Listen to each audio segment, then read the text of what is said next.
তেসরা জুন দুপুর আনুমানিক 2টো নাগাদ ধর্মনগর আদালত চত্বর থেকে নিরাপত্তা বেষ্টনীকে চ্যালেঞ্জ ছুড়ে দিয়ে পালিয়ে গেল বিচারাধীন অভিযুক্ত কুখ্যাত ডাকাত রাজিবুল আলম।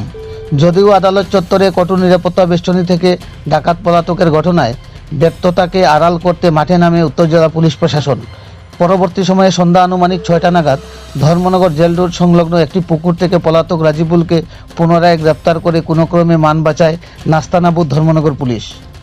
বিগত দিনগুলিতে বার কয়েক আদালত চত্বর থেকে আসামি পলাতকের ঘটনা ঘটলেও ধর্মনগর পুলিশের খামখেয়ালিপনায় বেজায় ক্ষুব্ধ গোটা ধর্মনগর মহকুমার জনগণ। ধর্মনগর পুলিশ সূত্রে জানা গেছে, বিগত কয়েকদিন পূর্বে 31শে মে ভোররাতে বহু জল্পনা কল্পনার অবসান ঘটিয়ে মাথার ঘাম পায়ে ফেলে অবশেষে কুখ্যাত ডাকাত তথা সন্ত্রাসী রাজিবুলকে গ্রেপ্তার করেছিল পুলিশ। সেই মোতাবেক অভিযুক্ত রাজিবুলকে মামলা শুনানিতে নিয়ে আসা হয় ধর্মনগর জেলা আদালতে।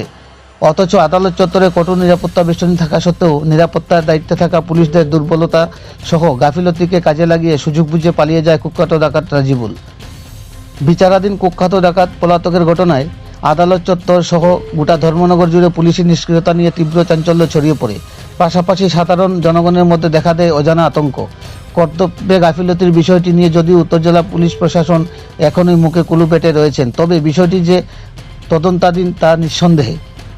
আদালত চত্বরের মতো নিরাপত্তা বেষ্টনীজনিত গুরুত্বপূর্ণ এলাকা থেকে নিরাপত্তাজনিত গাফিলতির কারণে আসামি পলাতকের ঘটনায় ধর্মনগর পুলিশের ব্যর্থতা সহ উদ্বেগ ছড়িয়ে পড়ে ধর্মনগর জুড়ে। এখন দেখার বিষয় আগামী দিনে এই ধরনের পুলিশি গাফিলতি রুখতে উত্তর জেলা পুলিশ প্রশাসন কী পদক্ষেপ গ্রহণ করেন। ধর্মনগর প্রতিনিধি রিপোর্ট, শ্যামলী ত্রিপুরা। একটা কেস হয়েছিল যেটা চুরাইবাড়ি থানার 17 নম্বর কেস, যেটা চুরি এবং ডাকাতি। এটার মধ্যে আসামি হলো নাজিমউদ্দিন এবং রাজিবুল আলম, এবং তাদের দুজনকে আজকে আদালতে তোলা হয়।